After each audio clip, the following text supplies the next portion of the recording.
Eurten jai bereziak izango dira benetan. Duen pregoia ematerakoan pentsatu dugune da gauze bat. Berezitasuna baloratzen jakin behar dugule. Baina normaltasuna dara gauzerik ederrena, egunerokoa. Berezitasuna izan eta normaltasuna izateak zer izan daukate asko eta geraute gehiago osasunarekin.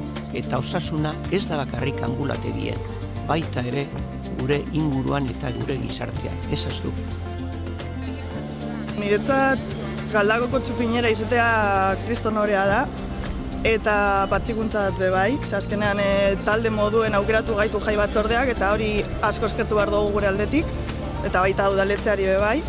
Aurten txupinero prozesu hori bastante diferente izan da, ze jai batzordeak aukeratu dau eta herriko kuadrien talde bat, eta bueno, gu izan gara, patxiku taldea.